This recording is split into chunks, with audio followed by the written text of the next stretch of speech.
Sure ka na ba talaga, Yana? Tanong ni Mariel, habang abala sa pag-aayos ng kamera ng cellphone. Baka mamaya mapahiya ka lang, ha? Tumango naman si Yana. Hawak-hawak ang maliit na gift box at sobre ng sulat. Ngayon na lang to, birthday niya, baka sakaling matuwa siya. Nox? Sabat ni Trina. Go girl, basta confident ka lang. Napatingin si Yana sa salamin ng locker. Ang bilugan niyang muka ay may bahid ng pulbos. Pinilit niyang itago ang taba sa katawan sa pamamagitan ng pagsuot ng masikip na blouse at padang halos hindi na magkadikit ang mga botones. May kulay rosas na headband siyang suot at medyo kinulot niya ang dulo ng kanyang buhok. Hindi ako maganda, pero sincere ako. Tipid siyang umiti sa sarili. Exactly, sabi ni Mariel, sabay thumbs up. Baka mamaya matouch siya. Sino bang may homemade cookies na may sulat pa sa stationery? 'Di ba? Bumaba sila ng hagdan patungo sa second floor, kung saan naroon ang room ni Drew. Sa bawat takbang, parang may malalaking batong nakasabit sa paa ni Yana. Nanginginig ang kanyang mga palad. Teka lang, huminto siya. Sigurado ba kayong nandun si Drew? Sabi sa GC nandun na. Nakasetup na daw yung birthday surprise ng tropa niya. Isabay mo na lang yung gift mo. Sagot ni Trina. Okay. Mahinang sagot ni Yana. Bahala na. Paglapit nila sa pinto, pansin ni Yana ang ilaw na maliwanag. Ang tawanan at ang mga cellphone na tila nakatutok mismo sa pinto. May ilang estudyanteng nagkukumpulan at nagbubulungan. Ready na ba? Tanong ng isang lalaki sa loob. Nandiyan na siya. Rolling! Sigaw pa ng isa. Pinisil ni Yana ang kahon, huminga ng malalim. Isinara ang mga mata at pumasok. Happy birthday, Drew! Sigaw ng buong klase kasabay ng ilang papatok na confetti. May balloons, may camera flashes, at may ilang naka-party hat. Sa gitna ng classroom, si Drew Santiago, nakasandal sa teacher's table, nakataas ang mga paa, hawak ang phone, at nakangising parang nanalo sa pustahan. Uy, si Yana! Sigaw ng isang kaklase nila, may dalang gift. Nagulat siya sa lakas ng tawanan, pero pilit niyang inabot ang kahon kay Drew. Cookies, tsaka sulat ko, gawa ko lahat yan. Paanas niyang sabi. Tinignan lang siya ni Drew mula ulo hanggang paa. Wow, effort. Para saan ba talaga to, Babsy? Tumango si Yana. Oo, happy birthday. Kilig! Sigaw ng isang kaklase. Yana, may crush kay Drew. Yana, gusto mo ko? Tanong ni Drew palapit sa kanya. Nakatitig, pero may bahid ng panlalandi sa boses. Oo. Halos hindi marinig ang sagot niya. Nanginginig ang mga tuhod. Tumingin si Drew. Sa mga kaibigan niya kunwaring nagulat. Kunwaring nahihiya. Tas biglang sumigaw. Gusto mo ako? Baka gusto mong ikulong ako kasama mo sa babuyan. Nanigas si Yana. Isang segundo ng katahimikan pagkatapos, sumabog ang classroom sa tawanan. Grabe ka, bro. Sigaw ni Kai habang namimilipit sa tawa. Baboy Queen! Baboy Queen! Baboy Queen! Sigaw ng ilan sabay chant. Si Yana, hindi makagalaw. Grabe yung baboy nag-confess. Patingin ng sulat. Hablot ng isa sa sobre. Wag! Sigaw ni Yana pero huli na. Binasa ni Kai ng malakas. Dear Drew, kahit di mo ako kilala masyado. Uy, ang haba naman ito, pang nobela. Sabay tapon ng papel sa sahig. Doon naluha si Yana. Tama na please. Nanginginig na ang boses niya. May humila sa palda niya. Ay, baboy. Ayan na. Napatili si Yana. Natumba, tumalsik ang kahon. Nagkalat ang cookie sa sahig. May tumapak pa doon. Napahawak siya sa sahig pero hindi agad siya nakabangon. Narinig niya ang cellphone shutter. Tinutukan siya ng phone camera. "Video girl! Close up!" Sigaw ng nasa likod. "Tignan niyo ang itsura oh! Iiyak na si Baboy Queen!" Hiyaw ng isa. Si Drew tumatawa lang habang nakasandal. Parang nanonood ng stand-up comedy. Grabe. Literal na humandusay ang baboy para sa love life. Sabi ng isa. Umiiyak na si Yana. Hindi niya alam kung nasa na mga kaibigan niya. Walang kumikibo. Walang lumalapit. Napatingin siya kay Drew. Pero ang nakita niya ay isang taong hindi kailanman naging totoo. Ang kapal na muka. Bulong ng isa sa gilid. Hindi niya nakinaya. Tumayo siya kahit marumi ang palda. Tumakbo palabas ng silid habang patuloy ang tawanan at sigawan sa likod niya. "Oh, Yana, baka gusto mo sumali sa lechon parade sa fiesta, ha?" Sigaw pa ng isang lalaki. Pagdating sa hallway, wala na siyang pakialam kung may makakita. Basta makalayo lang siya. Pagka-uwi niya, hindi siya nagsalita. Hindi kumain. Hindi lumabas ng kwarto buong weekend. Pagbalik ng Lunes, may nakapost na video sa isang account. Account mismo ni Drew. Baboy Queen. Confesses to Campus King. May slow-mo, may background music. May edit na parang trailer ng comedy movie. Sa comment section, may mga nabasa siyang, "Ang confident ng baboy na to. Drew is savage." May pabango pa yung sulat. Baka akala niya siya si Belle sa Beauty and the Beast. Hindi na bumalik si Yana sa eskwelahan. Walang paalam, walang paliwanag. Ang pangalan niya'y tuluyang binura sa graduation list. Ang lola niya tahimik na nag-withdraw ng records. Pero sa internet nanatili ang alaala, ang kahihiyan, ang babaeng tinawanan, na sa araw na yon tuluyang naglaho. Wala siyang sinabi kahit kanino. Hindi siya kumain. Hindi siya natulog. Sa loob ng kwarto paulit-ulit niyang pinanood ang video. Bawat tawa, bawat insulto, parang kutsilyong paulit-ulit na pinapako sa digdidad niya. At sa gitna ng katahimikan, nang marinig niya ang sarili niyang hikbi, isang bagay ang natutunan niya. Isang bagay ang na-realize niya. Ayaw niya na maging si Yana. Mula noon, araw-araw siyang gumigising ng 5:00. Cardio bago mag-almusal. Salads, steamed protein, oats. Pinag-aralan niya ang calorie count, nagbasa tungkol sa fitness, self-mastery, at even facial yoga. Pinagsabay niya ang home workouts sa online college courses. Nakahanap siya ng freelance PR tasks online. Unti-unting binuo ang buong pagkatao niya. Bagong pagkatao na hindi makikilala ng iba. L. Ramos, PR strategist, with discipline as weapon. Hindi ito overnight. Ilang ulit siyang nadapa. Ilang gabi siyang umiyak. Nagdududa kung kaya pa. Pero sa bawat araw na lumilipas, mas tumatalas ang katawan niya. Pati pag-iisip. Tiniis niya ang gutom, ang sakit ng muscle, ang mga luhang hindi niya iniluha sa harap ng iba.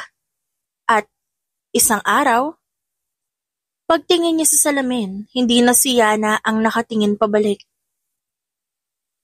L. Ramos, PR consultant from Hiraya Strategies. Kasabay ng malambot na bagsak ng kanyang stiletto sa marmol na sahig ng Palasyo Verde, ay ang pag-ikot ng mga ulo.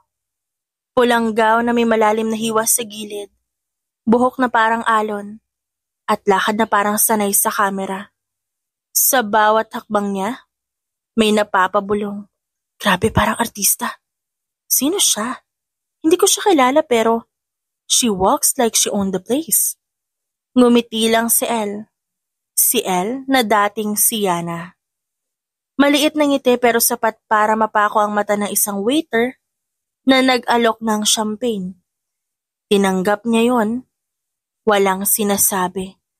at dahan-dahang tinikman habang sinisipat ang paligid. Art, exhibit / campaign launch. Sa gitna ng event hall, bumungad sa kanyang malaking banner. Be kind, be human. Na may ngiting-ngiting mukha ni Drew Santiago. Napahagat siya sa loob ng kanyang pisngi. Ipokrito si Drew para sa kanya. Ma'am El? Napalingon siya. Isang staff ang nakatayo. May clipboard sa kamay. Yes? Mr. Drew Santiago is requesting to meet you po. Available po ba kayo? Ngumiti si El ng maikli. Saktong-sakto, sabik na rin ako makilala siya. Inihatid siya sa isang lounge. Pagkabukas ng pinto, bumungad sa kanya ang dating multo. Hi, I'm Drew. Tumigil ang mundo. Parehong muka, parehong tinig. Pero hindi man lang siya nakilala. Wala ni anino ng pagkabigla o pagkapahiya sa mga mata nito. Sa halip, ngumiti pa ito at iniabot ang kamay. You must be El. Thank you for joining our campaign. Tinignan niya ang kamay nito bago siyang ngumiti rin. Matamis pero matalim. Of course. Sagot niya. Tinanggap ang kamay ng lalaki. Matigas pa rin ang palad. Pa-cute pa rin ang ngiti. Tinignan siya ni Drew mula ulo hanggang paa. Halatang sinusuri. Para pamilyar ka. Ani Drew, nagkukunwaring nag-iisip. Have we met before? Tumawa si El. Malambing pero may tinik. Siguro, sa bangungot mo. Natawa rin si Drew parang aliw na aliw. I like you already? You wouldn't say that if you knew who I really was. Mahina niyang bulong. Drew. Isang seryosong tinig ang sumingit sa eksena. Isang lalaki ang lumapit mula sa gilid. Mas tahimik, mas mabigat ang dating pero kamukhang kamukha ni Drew. Napalingon si El. Napakunot ang noo. El, this is my twin brother, Isaac. Kumabog ang dibdib niya. Hindi niya alam na may kakambal si Drew. I'm Isaac. Sabay abot ng kamay ni Isaac. Malamig ang titig. Hi. Sagot niya.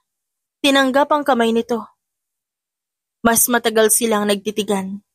Ibang klasing energy, hindi bastos pero mabigat. Parang tinatansya ang pagkatao niya. So, El. Ani Drew sabay tayo na mas malapit. See you after the panel? Sure. Sagot niya habang palihim na sumusulyap kay Isaac. Maya-maya lang, nasa harapan na ng audience si Drew, nagsasalita sa entablado. Kindness is strength. When we listen, we grow. When we understand, we heal. Heal? Mahinang natawa si El. Nung binaboy mo ako sa harap ng buong klase, may nahil ba? Gustong-gusto niya lakasan ang boses niya para marinig ng lahat. Pero pinili niya na lang na hindi. Tahimik siyang nakaupo sa unang hilera. Nangingistap ang mga mata habang sinisimsim ang champagne. Pagkatapos ng pagsasalita nito, nilapitan siya ng isang intern. Miss Al, gusto niyo po ba ng photo with the panelist? Later, may gusto muna akong kausapin. Enjoy the talk? Tanong ni Drew habang nilalapitan siya. Parang documentary. Puro good vibes, puro script. Wow, harsh critic. You've changed. People evolve. Gusto mo bang mag-dinner sometime? Masyado ka mabilis. Baka kasi maunahan pa ako na iba. Okay, pero may condition. Go on. Isali mo ako sa campaign. Gusto kong makita kung gaano ka kabait, Drew Santiago. Napangiti si Drew. You want in? Talagang mapangahas ka. PR is my battlefield. At gusto ko nang pumasok sa gera. Okay, game. Kinabukasan, nasa photoshoot venue na si El. Suot niya ang cream-colored satin dress na bumabagay sa kanyang maputing kutis. At ang buhok, naka-low bun na parang balerina sa isang luxury perfume ad. Simple, malinis pero mapang-akit. Pagpasok pa lang niya sa studio, napalingon ng ilang staff. Ang klase niya, grabe yung aura. Ngumiti lang si El, parang walang narinig. Pero sa loob niya, Yun ang gusto niya. Reaksyon, pagtingin ng mga tao, pagtatanong. Naroon na si Isaac. Tahimik na nakatayo malapit sa vanity table, hawak ang isang baso ng kape. Tinignan siya sa salamin habang papalapit. You look sharp. Bati nito, walang ngiti pero buo ang tinig. Sharp people get caught. Sagot ni Elle. Hindi man lang tumigil sa paglalakad. Tuloy lang siya sa paglapit sa makeup chair at parang hindi rin nagulat sa presensya ng lalaki. Saglit na katahimikan. I have a question? Ani Isaac, dahan-dahan ng tono. Sige. Tugon ni Elle habang inaayos ng stylist ang lipstick niya. Why him? Napatingin siya sa refleksyon sa salamin. Ha? You stare at Drew like he's a puzzle or a ghost. Bahagyang kumunot ang noo niya, pero agad din itong tinakpan ng ngiti. Maybe both? Or maybe, you're remembering him? Hindi lahat ng memory worth keeping. Pero yung sa'yo parang galit yung laman. Natahimik si Elle, pinilit panatilihin ang composure niya. You read too much. I read what's loud. Hindi siya sumagot. Sa halip, tinignan niya ang sarili sa salamin. Ang ganda niya ngayon, malayo sa batang umiiyak noon, habang pinagtatawanan ng buong klase. Malayo sa dating siya. Pero bakit parang alam ni Isaac na may tinatago siya? Nagsimula na ang shoot. Pinwesto silang magkatabi ni Drew. Siya ang tagapagsalita ng event. Siya ang campaign muse, perpekto sa kamera, at gaya na inaasahan. Biglang hinawakan ni Drew ang bewang niya sa gitna ng isang kuha. Smile! Anunsyo ng photographer. Chemistry shot tayo. Ngumiti si Elle, walang bakas ng alinlangan. Kaya ko yan. Mahina niyang sabi. Nagtagpo ang mata nila ni Drew. Habang pinipindot ang shutter. There's something else. Bulong ni Drew sa kanya. You have no idea. Sagot niya, pabulong din. Matapos ang shoot, lumapit ulit si Isaac. Hawak pa rin ang parehong baso ng kape. Hindi ka komportable sa camera, no? Sanay naman. Maikling sagot ni Elle. Naglalakad papunta sa dressing room. You speak like someone who's plotting. Maybe I am. Napangiti niyang sagot.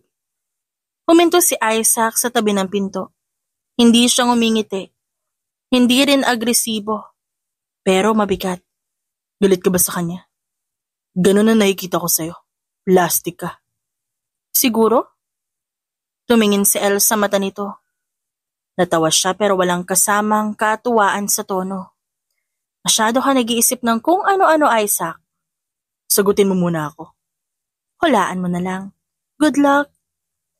Sa gabi, nasa lounge na sila. After party. Champagne. Ilaw. Tawanan. Lasing na si Drew. Hindi naman sobra pero sapat para maging kampante.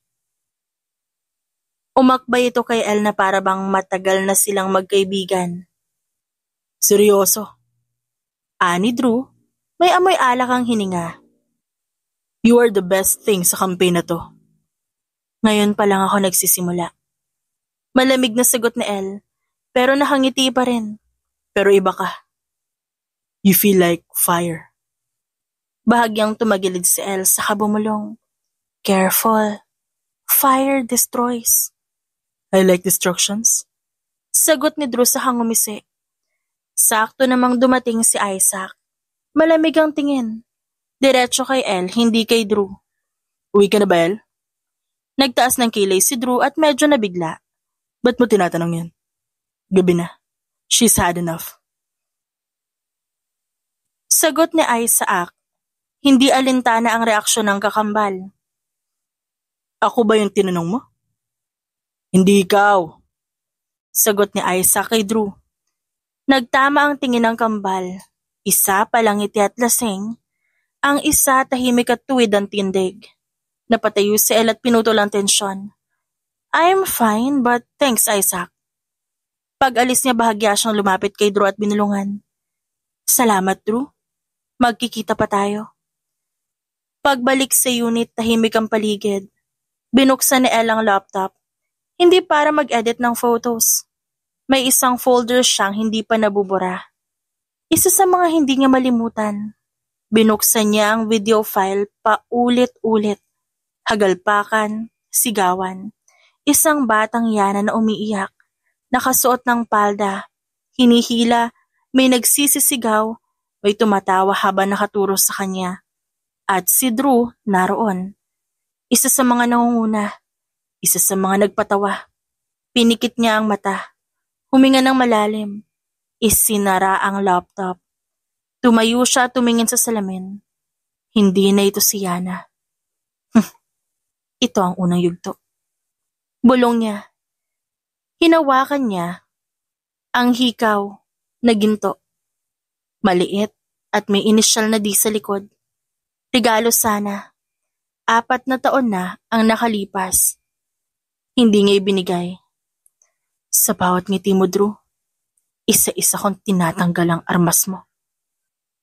Tinitigan niya ang sarili, lalo na ang mga mata.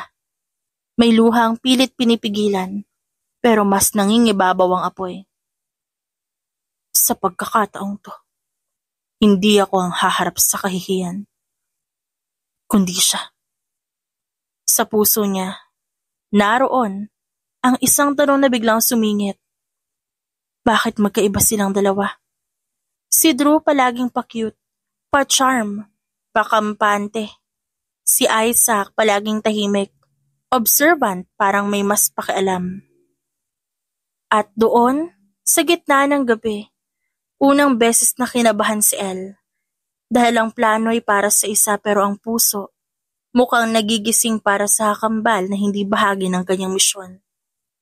Dahil sa plano nagpatuloy ang mga araw na nakakasama niya si Drew.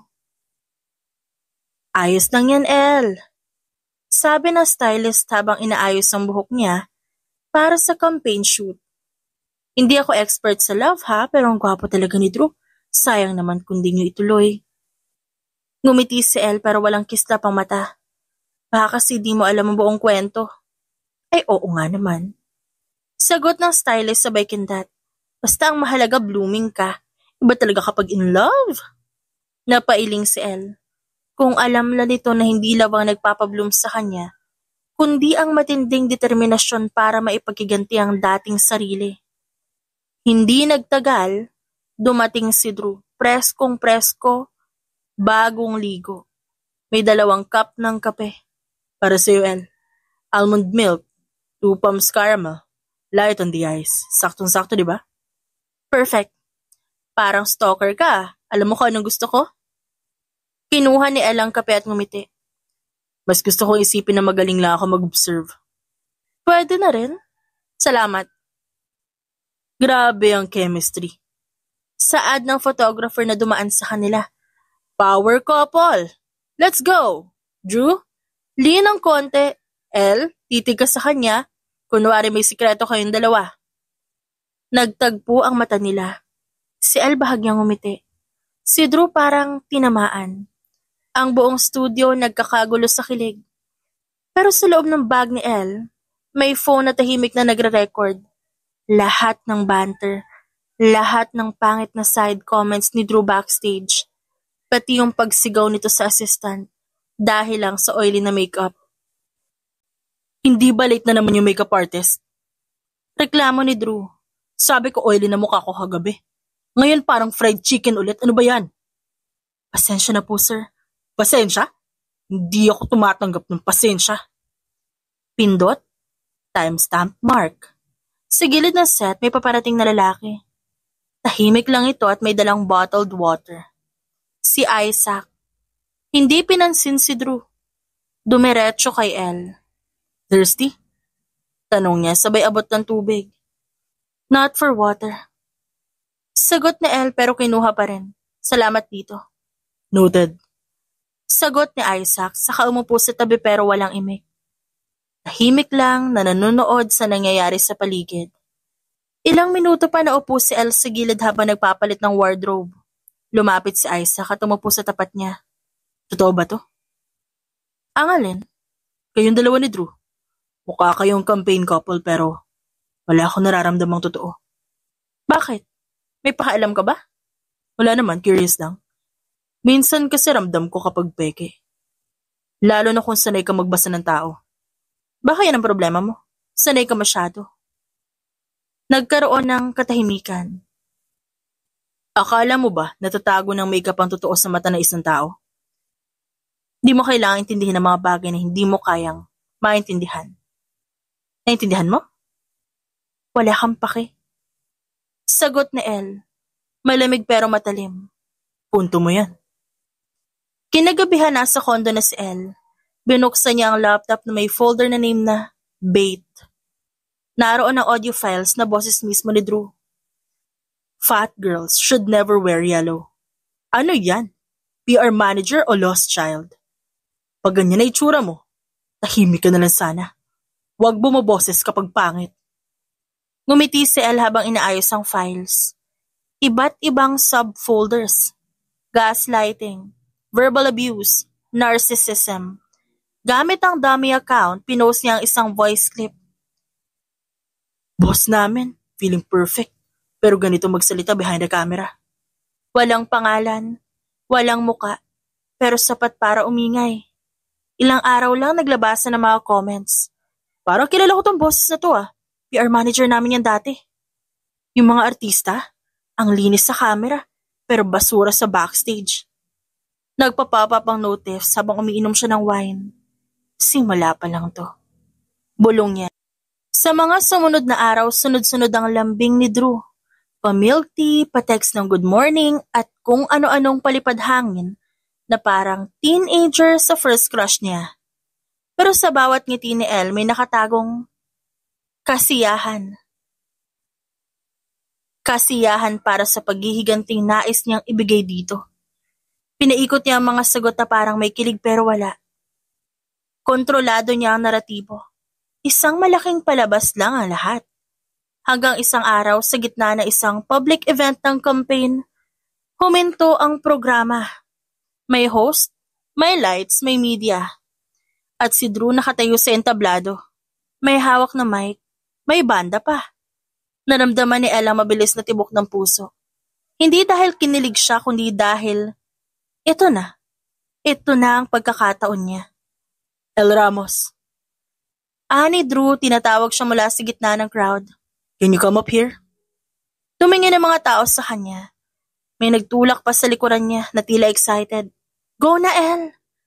Umakyat siya walang emosyon na muka. Nakasuot siya ng puting mini dress. Simple pero classy. Nakangiti si Drew, may kinuha mula sa bulsa. Isang maliit na kahon. No way! Bulong ng isang babae sa gilid. Magpo-propose siya? Nagbukas ng kahon si Drew. Hindi singsing kundi bracelet. Will you be my girlfriend? Tanong nito. Tuwang-tuwa ang boses. Isang malutong nakatahimikan ang sumunod. Si Elle hindi agad sumagot. Tinitigan lang si Drew, tinitigan ang bracelet, tinignan ang mga kamera at ngumiti. At ngumiti. Hindi ngiti ng pagpayag, kundi ng isang artista bago pasabugin ang climax ng pelikula. Drew? Simula niya mahina pero malinaw. Gusto mo ng totoo? Of course. Ani Drew, excited pa. Tumawa si Elle. Ito ang totoo. Hinila niya ang mic mula sa kamay ni Drew at tumarap sa audience. Sa harap ng manonood. I wanna say, no. Mura ang narinig sa gilid. May nabitawan pang cellphone. Si Drew nanlaki ang mata. Akala nito biro lang. I said no. Masyado kasing mabilis, Drew. Baka gusto mo magdahan-dahan muna. Nagkatingin ng mga tao. Ang media abala sa pag-record. Si Drew tulala pa rin. Tinitigan niya si Elle na para bang binagsakan ng langit. You're funny, Drew. But I'm not laughing. Dagdag pa ni Elle. Tahimik. Nakatingin si Drew sa kanya, pilit pa ring umiti. Okay. Elle, you got me. Good one. Joke lang, guys. Elle's always full of surprises. Ani Drew na tumatawa kahit halatang nahihiya. Lumingon si Elle sa audience sa kayumuko. Salamat po sa suporta. Balik tayo sa campaign. Walang love story ngayon. Palakpakan ng ilan, pero marami ang halatang naguguluhan. Si Drew, pilit pinalakpakan ng sarili, habang pinipigil ang mukha na hindi magpakita ng hiya. Pagkababa na entablado na pangiti si Elle, isang check sa kanyang mental list, isang masarap na tikim ng ganti. Kinabukasan maaga siyang dumating sa shoot. Walang makeup, plain shirt, jeans ready for work, not drama. Nakasalubong niya si Drew sa hallway, may dala ulit na bouquet. Para bang walang nangyari at hindi napahiya sa harap ng marami. Wow! Ani Drew, napilit na pinasasaya ang boses. Dedicated. Hindi ako tulad ng iba, Drew. Hindi ako laging late at entitled. Ouch! Deserve ko yata marinig yan. Sabay abot ng bouquet. Peace offering. Alam kong kulang to pero... Kinuha ni Elle ang bulaklak ng walang emosyon. Magagamit ko sa flat lay ng campaign. Salamat. Sana yung effort ko mapunta rin sa puso mo, kahit konti. Depende. Kung magpapakatotoo ka, baka. Tumawa si Drew. Ang sweet mo dun, ah. Elle, Drew, glam na tayo. Couple shoot. Habang inaayos ang buhok niya, napatingin si Elle sa salamin. Doon nakita niya si Isaac sa may gilid, tahimik, hawak ang folder pero hindi tinitignan. Nanonood. Nang makahanap ng tiyempo, lumapit siya sa water station at saktong nandun si Isaac. Stalker ka ba? Tanong ni Elle, walang preno. Observer lang. Ang galing mo magpanggap na masaya. Mas magaling ako magtago ng galit. Delikado yan. Mas delikado ba kasi sa taong galit talaga? Exactly. Kaya mag-ingat ka. Kinabukasan, nag-livestream sina Elle at Drew para sa campaign. Maraming viewers. Maraming pakilig. Elle, describe Drew in one word. Tanong ng isang fan. Ngumiti si Elle. Delusional. Tawanan ng lahat pati si Drew. Joke lang. Dagdag niya para walang halong mali siya. Charming. Minsan. Pero sa likod ng ngiting yun may gumagalaw na plano.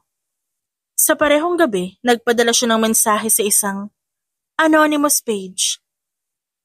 Gusto niya na expose. Wait nyo, i-upload ko yung audio kung paano siya magwala sa staff very soon. Nag-reply ang admin. Sino ka? Insider ka ba? Binura ni Elle agad ang chat. Insider? Na may unfinished business. Tahimik sa loob ng kondo ni Elle. Bukas ang laptop sa harapan niya, pero wala na siyang ganang magtrabaho. Tumutunog lang ang ceiling fan habang lumalamig ang gabi. Hawak niya ang cellphone, nilalaro-laro ang case. Biglang nag-vibrate, tumatawag sa kanya si Isaac. Napakunot ang noo niya, pero sinagot din. Hello? Gising ka pa? Sabi ni Isaac sa kabilang linya. Obvious ba? Medyo. Di naman kita naistorbo? Hindi, pero weird ka. Ba't ka tumatawag ng ganito ka-late? Di naman tayo close. Minsan kasi, mas madaling magsabi ng totoo kapag gabi. Kapag tahimik ang mundo. You're weird. Sorry wala akong script pero seryoso ako. About tomorrow. Drew wants you at the sponsor's dinner. I know that. Nagpadala siya ng text pero ikaw pupunta ka rin ba? Yes, kailangan. PR work. Face of the campaign. Public image. Blah blah. Para siguradong hindi ko siya patayin in public. Exactly. Ikaw pupunta ka ba? Malamang. Sayang naman yung gown ko.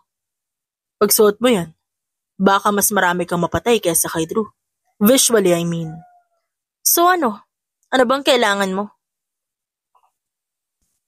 Tahimik si Isaac. Ilang segundo bago sumagot.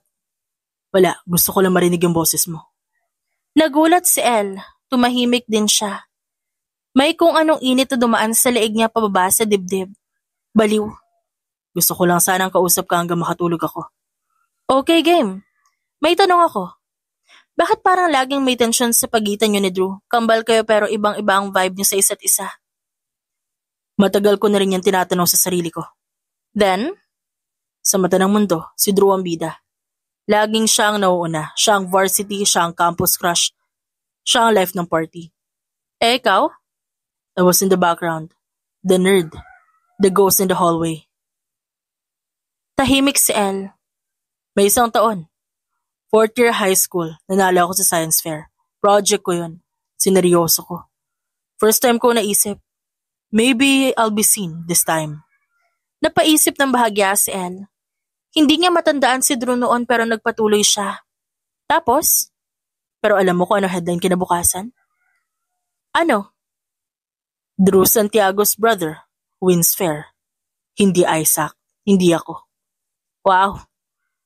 That must be painful for you. Sanay na ako. Sanay na rin ako pagtawanan.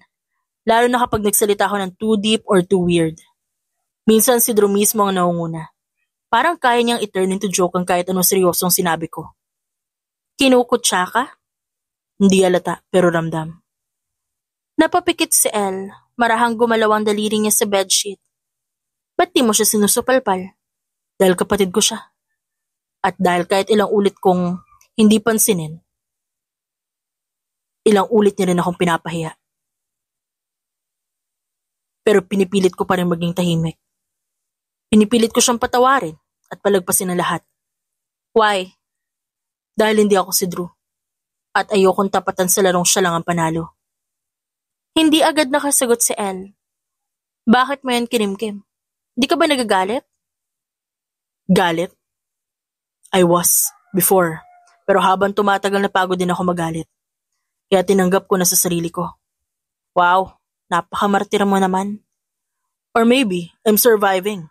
Sometimes, you survive by not fighting the same war. Pero hindi ba unfair? Life's unfair.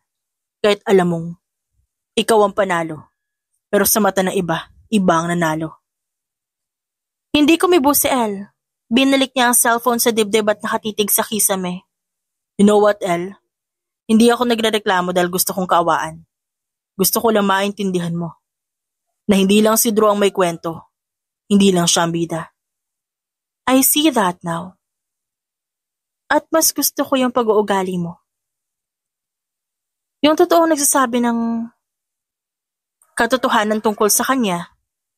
Kahit hindi palaging wow pakinggan. Kahit hindi pang crowd.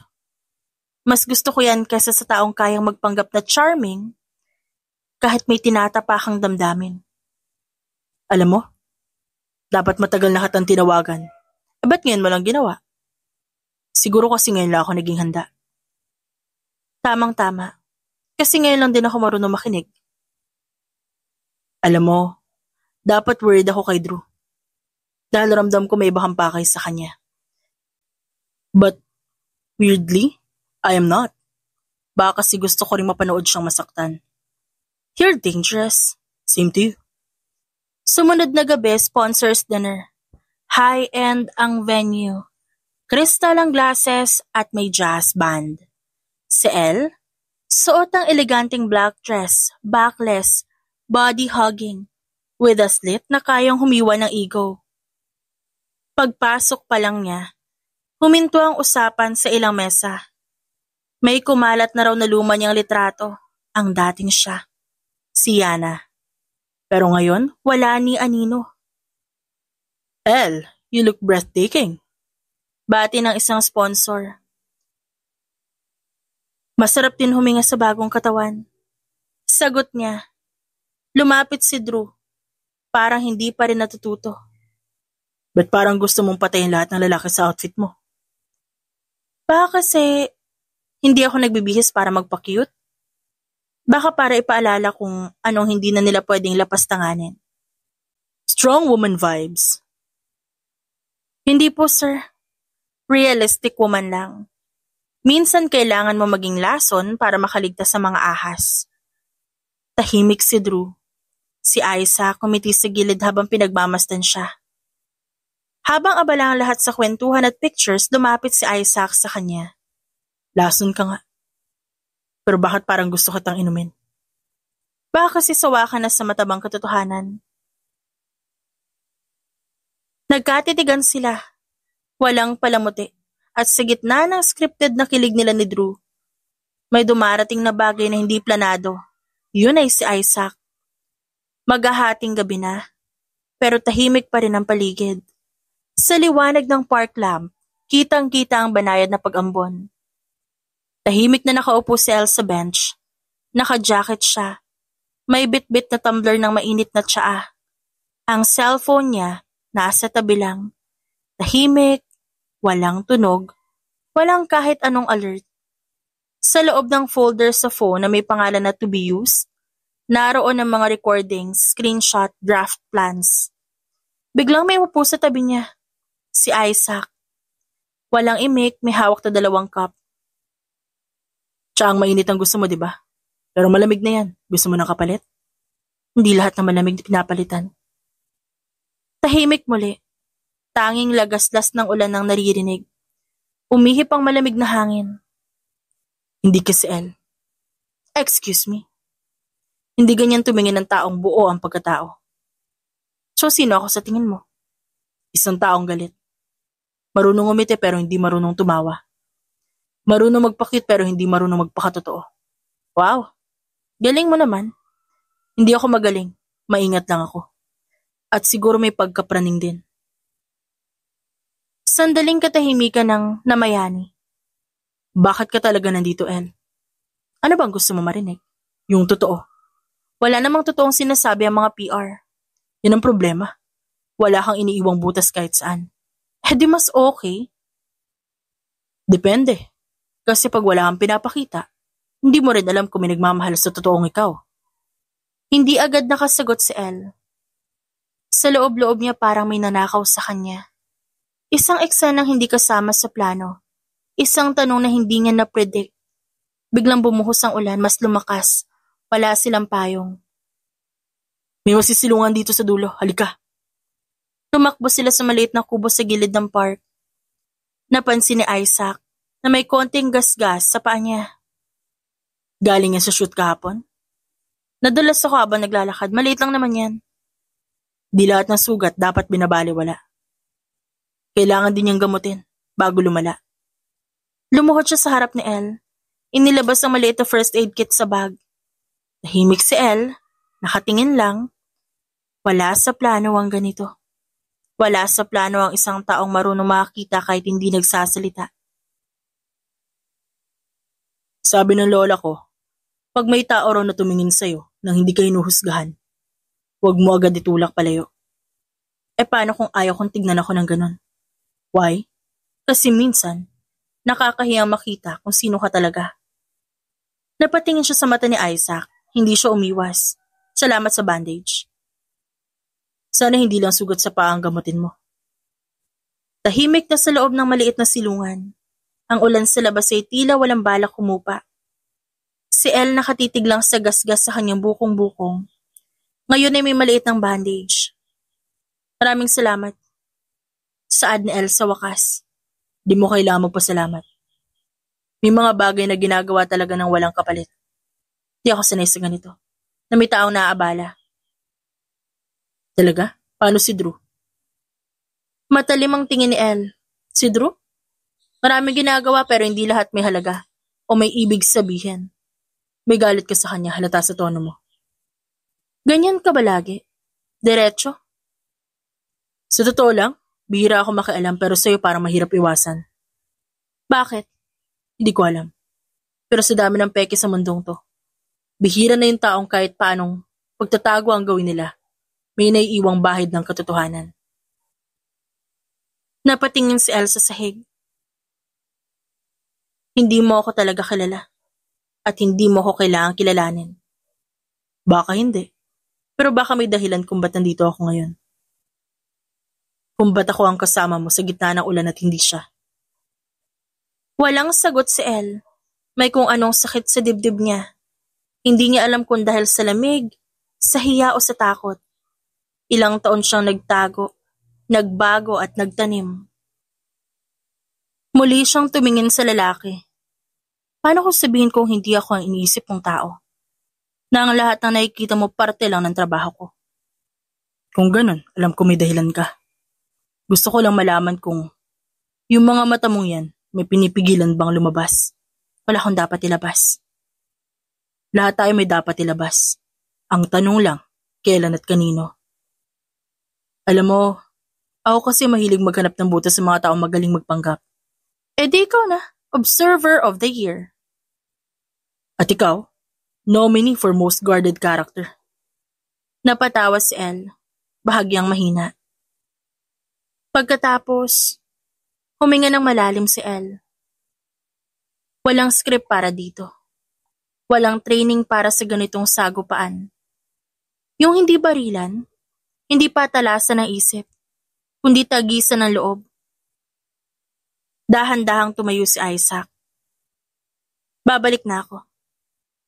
Malakas pa rin ang ulan, pero siguro mas mahirap ang unos sa loob mo. Ngumiti si Elle ng tipid nang wala na si Isaac. Muling bumagsak ang tingin ni Elle sa kanyang sugatang paa. Bakit di mo ako nireplyan kagabi? Tanong ni Drew habang binubuksan ang pinto ng campaign van. Late na ako nakauwi, may tinapos lang. May tinapos? With Isaac? Nagkita lang kami sa shoot, that's it. Baka kasi may sinasabi siya tungkol sa akin. Hindi ikaw ang topic namin, Drew. Good. By the way, nabasa ko yung caption ng post mo. Medyo vague. A storm isn't always bad. Medyo cryptic, di ba? Inspirational lang for branding. Or maybe a warning. Guilty ka ba? Next time, sabihin mo sa akin kung may pupuntahan ka para hindi ako naghahanap. Ba't man naman ako hinahanap? Hindi naman kita boyfriend. Hindi pa. Kinagabihan dumaan si Drew sa unit ni Elle nang hindi nagsasabi. Bit-bit ang dinner box at wine. Pagbukas niya ng pinto ay natigilan siya. Surprise! Dinner, tayo lang para walang distractions. Tahimik si Elle habang nanonood. Hindi niya sinabi na may nakaschedule siyang Zoom call. Hindi niya na kayang ipaglaban ang sariling oras. Hindi ka pa rin nagkukwento tungkol kay Isaac? Ani Drew habang nagsasali ng wine. Wala namang dapat ikwento. Ang weird kasi. Sabi nito. Para may sinasabi siya sa'yo na hindi ko alam. Napatingin si Elle. Ba't parang kailangan mong malaman na lahat? Ba't parang madami kang tinatago? Bago siya makasagot, tumunog ang phone niya. Isang notification mula sa dummy account na ginagamit niya sa pag-upload ng leaked clips. Agad niya itong pinatay. Work? Personal.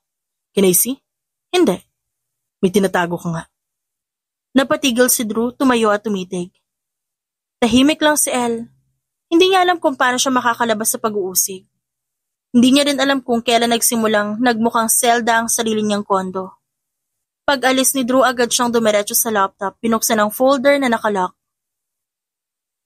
Mas okay na yung tao, kahit pangit, kung tahimik lang. Yung mga pa-opinion, kadalasang insecure lang yan. Wala. Ginamit lang namin yun noon. Entertaining naman, di ba? Yung PR ko? Obvious namang may agenda pero sexy eh. Inedit niya ang audio gamit ang voice cleaner. Naglagay ng subtitles at inihanda ang clip. Pinangalanan ni Elang Fell bilang #BehindTheKindness Episode 1 at itinakda ang pag-upload nito sa Linggo, 9:00 ng gabi. Ang caption na inilagay niya, minsan, yung pinaka-charismatic ang pinakamarumi mag-isip. Sumunod na araw, may media lunch. Si Drew ang host, si Elang PR representative. Sa harap ng lahat, sweet sila. Sa ilalim ng mesa, hawak ni Drew ang kamay niya. Relax ka lang, parang wala ka sa sarili. Mainit ang ulo ko. Kasi hindi ako si Isaac. Ba't siya lagi ang dinadala mo sa usapan? Baka kasi nararamdaman ko nagbabago ka dahil sa kanya.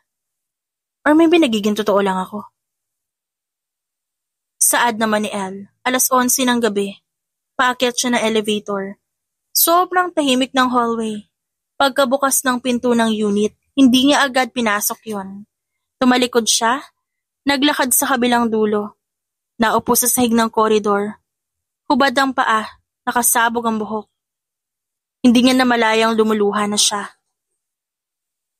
Hindi niya rin narinig ang papalapit na hakbang, pero may dumukot ng tissue.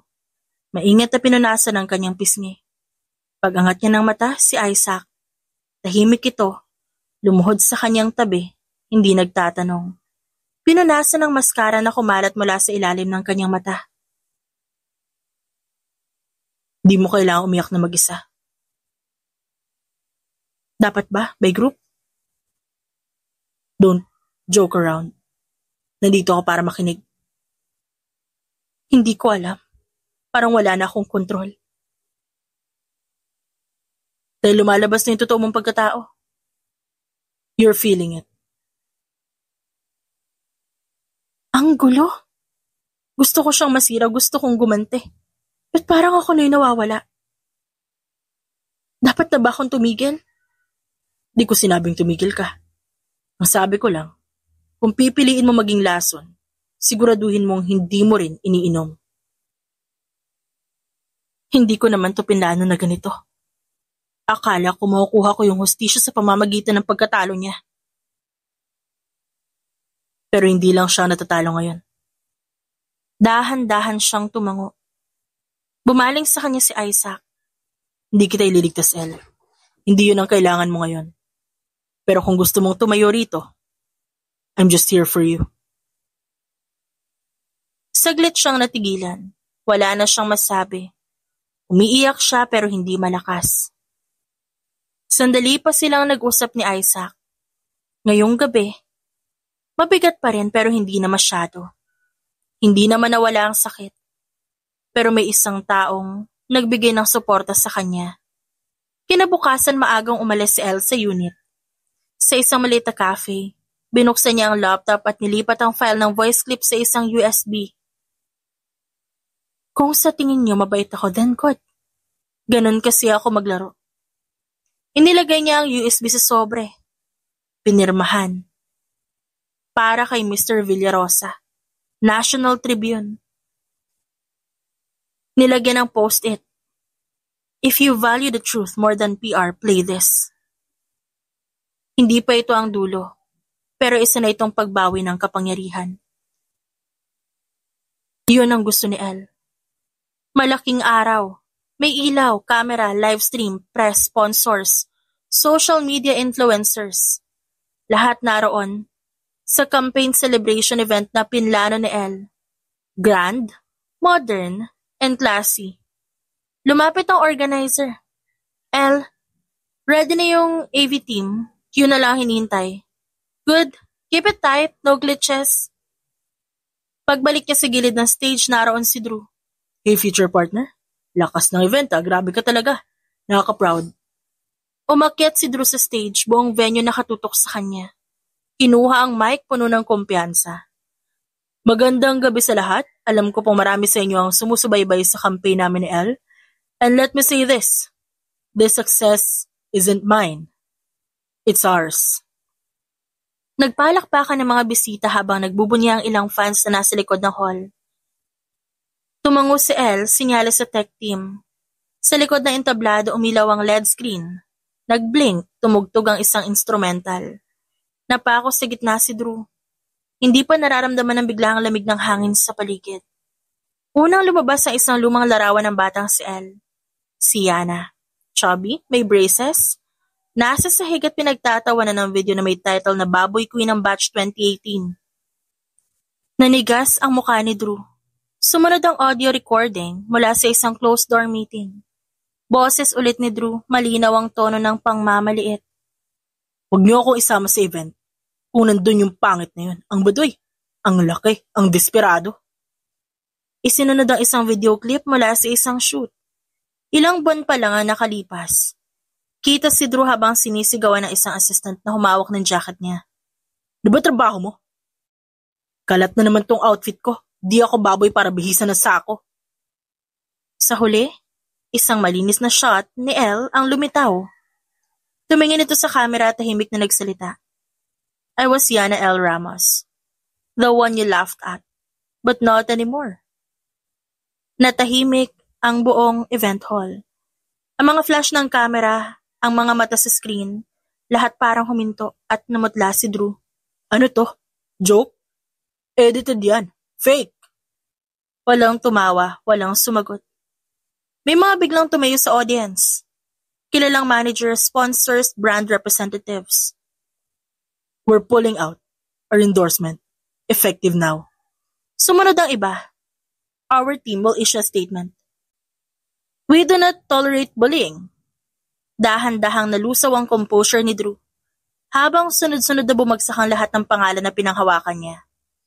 Umakyat si Elle sa entablado at kinuha ang mic. Walang halong props, lahat totoo. Tumingin si Drew sa kanya, desperado na. Elle, you planned this? In front of everyone? Hindi mo ba nararamdaman, Drew? Ito lang ang paraan para marinig mo. Bakit di mo sinabi na maayos sa akin? Sinabi ko na. Sa bawat titig, sa bawat ngiti, sa bawat pagkakataong hindi kita sinampal sa harap ng kamera. Pero binura mo lahat yon.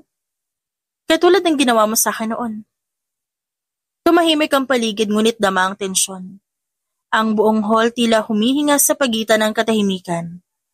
Si Drew humakbang paabante. You think you won? Dahil sa video? Sa paawa mong story? Hindi ako humihingi ng awa.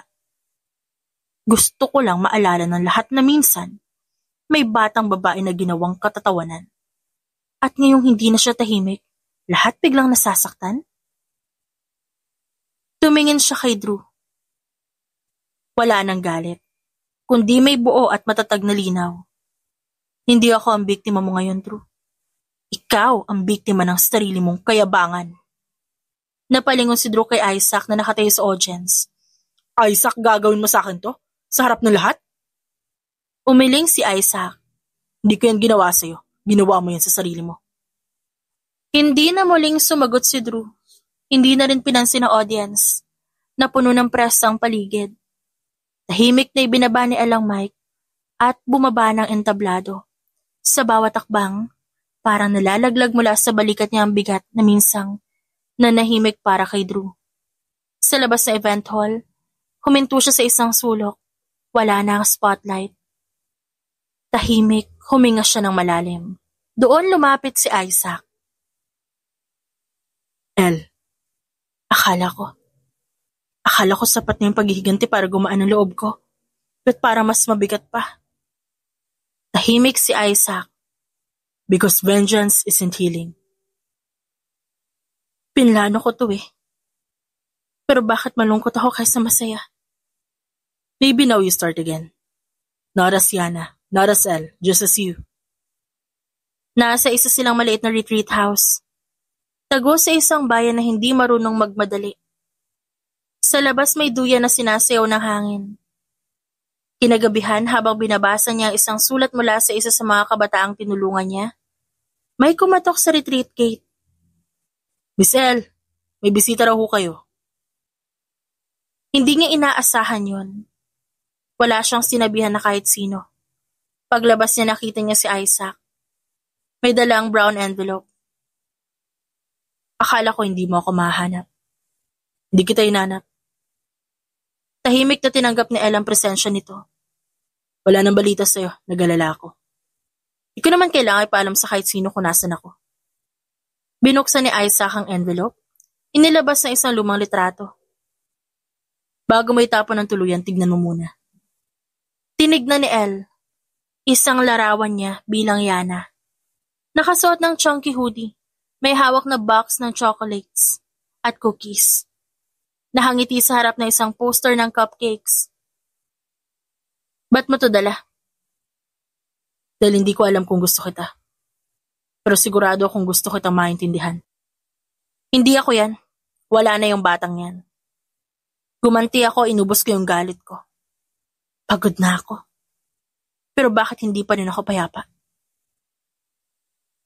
Walang sagot mula sa lalaki. Tahimik si Elle. Habang pinagmamasta ng larawan sa kanyang mga kamay. Look at that. Yung ngiting yan. Hindi ngiti na isang peke. Ngiti na isang masayang babae. Grabe. I remember this. Masaya ako nito. Nag-effort ako. Para sa isang taong tatawanan lang din pala ako. Hindi lahat ng effort sayang. May mga effort na hindi sinusuklian ng resulta. pero binubuo ka. Umiling siya kay Isaac. Hindi niya alam kung ba't ba ito nandito. Ang alam ko lang pagod ako. Pagod na akong gumising araw-araw na galit. Lagi ako may bit-bit. Hindi ko maintindihan. Baka kailangan mo na magpatawad. Patawad? Gusto mo kalimutan ko na lang yan? No. You just have to be truthful. Maging totoo. Na minsan, kahit matapos ang ganti, sira pa rin tayo. Ganun ba yun? You're making me realize things. Yes. Pwede ka pang ayusin. You can start all over again. Nagtagal ang katahimikan. Sa labas maririnig ang alon ng dagat sa dalampasigan. Pwedeng dito ka muna. Hindi para tulungan ako, hindi para ayusin ako. Gusto ko lang may makasama na hindi ako pinagpipilitan na maging okay. Isang tangwang binigay sa kanya ni Isaac. Kinabukasan maaga silang naglalakad sa tabing dagat. Nagkwento siya tungkol sa mga batang tinuturuan niya. Nakangiti siya habang nagkukwento kay Isaac tungkol sa mga nangyari. At nakangiti lang itong nakikinig sa kanya. Napatingin siya kay Isaac. Nasa gilid ito, nakaupo sa sahig, nakasandal sa poste. Sinulit nila ang katahimikan na yon. Sa loob ng kwarto kinagabihan, binuksan ni Elle ang lumang email draft. Yun dapat ay open letter na i-upload niya noon pa man. Patungkol sa mga taong pinagtawanan siya at nanakit sa kanya. Ngayon hindi niya alam kung ipopost niya ba yun. Baka hindi na kailangan. Baka ang pagpapatawad hindi laging publikong anunsyo. Ang liwanag ng umaga ay gumagapang sa katahimikan ng dalampasigan. Walang trapiko, walang kamera, walang pangalan na kailangang buhatin.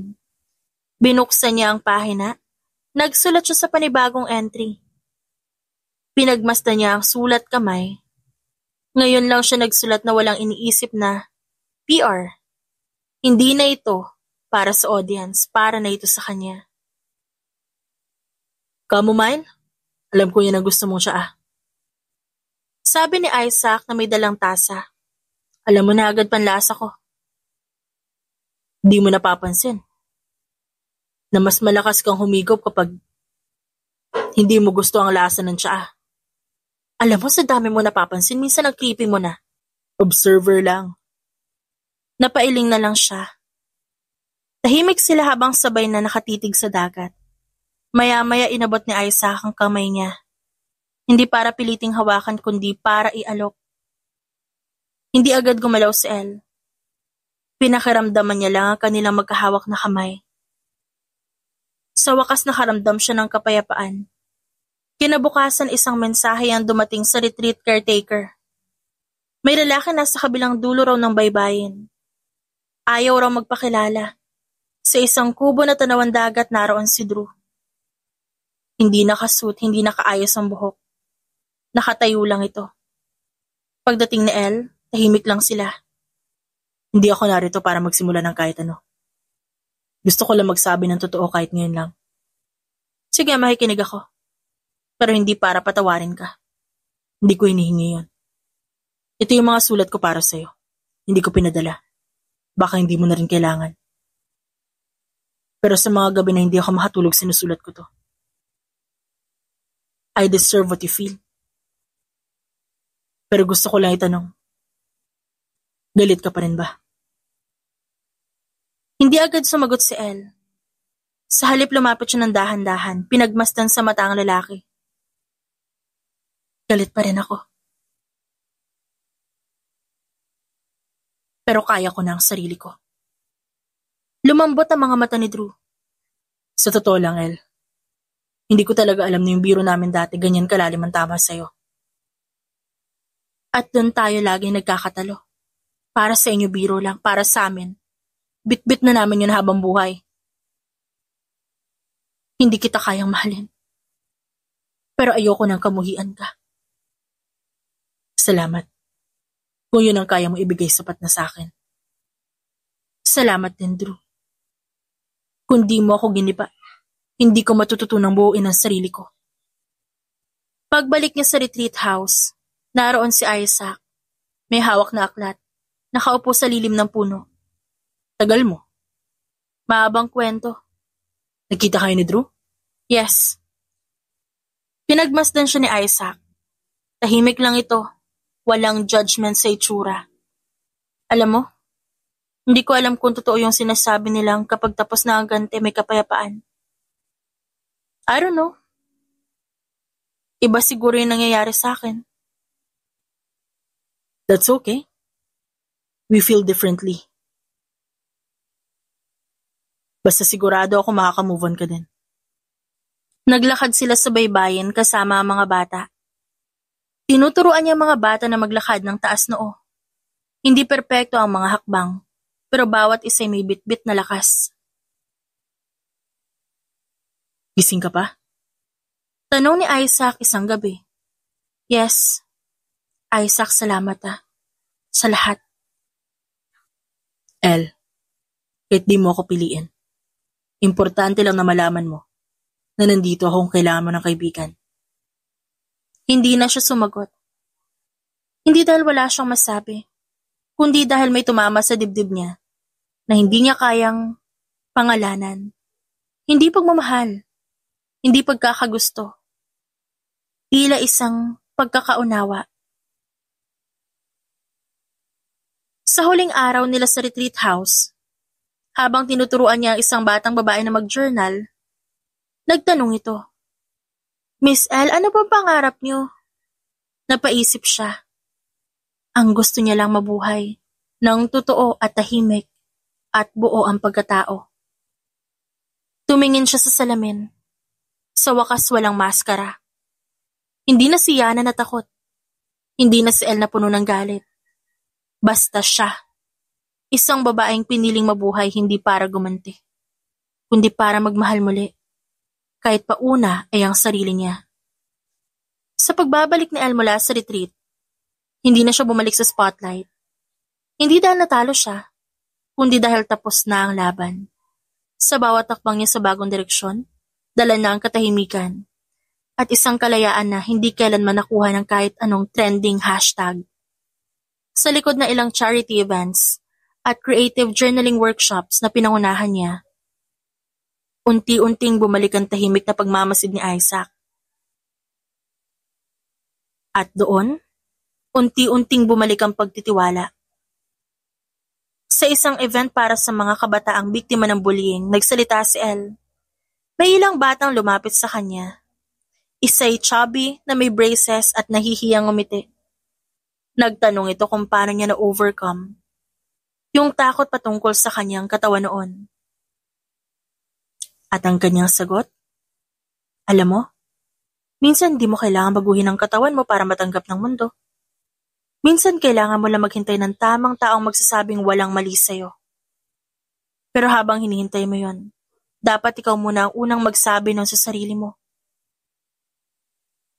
Nagkaroon ng palakpakan. Nagpalitan ng matamis ng ngiti ang mga kabataang naroon at nagbigay si El ng isang matamis ng ngiti para sa bagong simula. Pag-akyat ni El sa backstage, sinalubong siya ni Isaac ng mahigpit na yakap. At doon sa gabi na event, sa huling event na yon, habang bumubuhos ang liwanag mula sa stage, niyakap ni El ang batang si Yana na hindi na siya kinakahiya. Isa na siyang bahagi ng buong-buo na babaeng piniling magmahal. Hindi lang ng iba kundi ng sarili niya. At si Isaac, na natiling tahimik sa tabi niya, hindi bilang tagapagligtas kundi bilang paalala na sa mundong mapanukat, mahalaga pa ring piliin ang sarili. Anumang kulay, anumang hugis, anumang kwento. The End. It's shoutout time! Shoutout kina Lani Palisok, Gloria Soleza, Juanita Kapati, Phoebe Magalon, Wuhiwa 33109, Nori OV1YO, Annalyn Ana, Annabel Jordan, Hazel, Luzwiminda Calub, Genevieve Alonzo, Josie Guadalupe, Raylan Podadera, Norana Gani, Evangeline Bautista, at Hayati Heidi.